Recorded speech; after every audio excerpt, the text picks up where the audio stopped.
What's up, guys? So we're gonna be doing the Q&As probably like once a week on YouTube. Basically, I'll read all your questions from Instagram, answer them as best as I can on here. And full disclaimer, it's always based on the individual dog. You know, I can blanket statement as much as I possibly can, but I can't give you the full detailed information through YouTube because it's impossible. So all I can do is give you what my best advice is from your short question. So the first question, how to make my dog not get excited when he sees dogs, and I can't read the rest of it, but it says and SMTMS aggressive with males. You know, the biggest thing for that is creating neutrality and making sure that the dog knows to focus in on you and not focusing on other dogs. They're just friend or to them. That it shouldn't matter, basically. It should only be you and your dog, and everything else is just, you know, neutral, nothing else. What happens is a lot of times people focus on socializing their dogs in dog parks, puppy play groups, things of that nature, doggy friends. So now each dog they see, they think is a potential friend. But as we all kind of know, that can be fairly dangerous for your dog too. So practice engagement, practice neutrality, making sure those dogs don't matter them, and go from there. New follower here. Thoughts on neutering males that display aggressive behaviors. I'm not a fan of that. You know, it's a behavior. It's not something that's gonna just disappear because you chop their balls off. You know, you got to work on the behavior. Don't try to shortcut it and neuter the dog. Can you suggest any trainers in the Roseville, Sacramento area? Our buddies over at Gold Hill are up there, I think in Granite Bay, so check them out. Let's see here. Is it okay for me to train my dog with multiple decoys, or should I stick with one? Am I going to confuse him? So that's a good question. You know, for me, I like to put my dogs on as many good decoys as possible. I just have a game plan when we go into the training session, as should you. So if you know what your dog needs to work on, make sure that you're letting the decoy who is going to be working your dog know what you're working for or working on, and also make sure the decoy that you're working with is good. You know, not everyone can decoy, not everyone can be a helper. You know, it is a learned skill. You do have to practice it. They do have to work individually per dog. And you know, a lot of people just want to throw a sleeve on or suit on and kind of, you know, test their ego, I guess you could say. So make sure you have a good decoy and then follow the game plan. My 2-year-old Dobie pisses in the house. Why are you letting your 2-year-old dog piss in the house? Are you crate training it? Do you have a routine? What's going on here? And then for everybody else too, remember your dog's mistakes are your mistakes. So whatever your dog's fucking up on, chances are you're fucking up on it too. What are your favorite confidence building exercise? I'd like to, when I have a young puppy, I like to take him out, take him like jungle gyms, have him go everywhere, go on things, just basically conquer, you know, continuously conquer things. So I like that. That's one of my favorite things. Can you can you put your talk about people approaching dogs on YouTube? People need to learn it.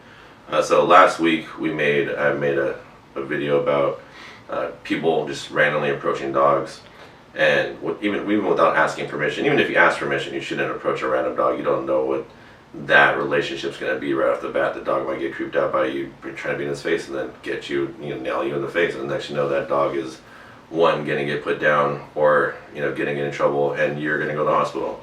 So bottom line is, if it's not your dog, don't fucking touch it. Leave it alone. These dogs are mobile petting zoos. They are dogs that belong to somebody else who are working on something. So knock that shit off. My pup's mom has fear aggression too. She makes the pup worse. Oh, here's the other part. I've been training with my pup. He was really getting good. His mom is a bad influence, so I stopped. And then, I mean, yeah, you got to get some real training. So, I think I've seen this person on my questions here and there. Yeah, you got to go to a real trainer. Don't do this online stuff. Go and work with someone who's going to help you individually and practice a balanced approach. What do you say to people when they say something negative about prong collars? I don't say anything to those people because I don't want to talk to them. I mean, I've done this for years and years and years now, and they always tell the people who have an issue with a prong collar, yeah, it's your issue. You're being selfish. You're not being considerate of what your dog really needs. You have to use the tools that communicate to your dog. You can't just go based on what's communicating to you or what you like, because that's not the whole point of dog training. The whole point of dog training is training the dog. So if you have a problem with dog training, or prong collars, e-collars, any form of corrective tool, get over yourself, read a fucking book, do something to help educate yourself. Because yeah, I mean, although those tools aren't great for every single dog and need to go on every single dog, they still are required and should be used on dogs. What do you say to someone when they make hissing noises at your dog?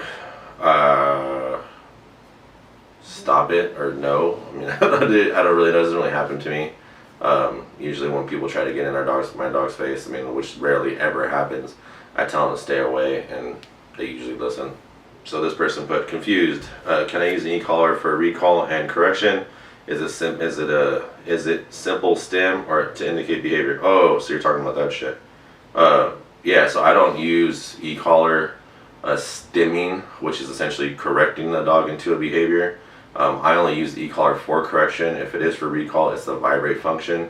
I do know a lot of trainers who do use that style of training. I just don't like it. I've worked with a lot of dogs who will redirect on the collar no matter how positive you make it, and it puts people in danger. And also, some dogs just can't do that. And I've been working dogs for quite some time now, from rescues to working dogs to service dogs, you name it.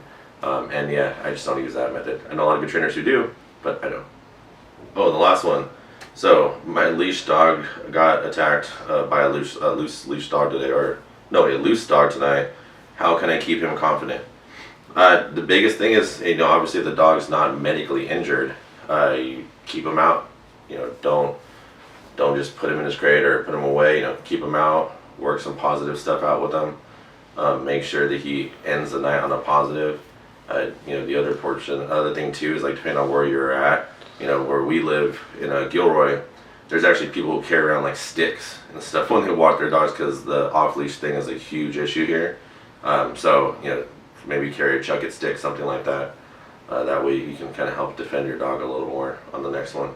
But other than that, guys, that's all I'm going to answer tonight.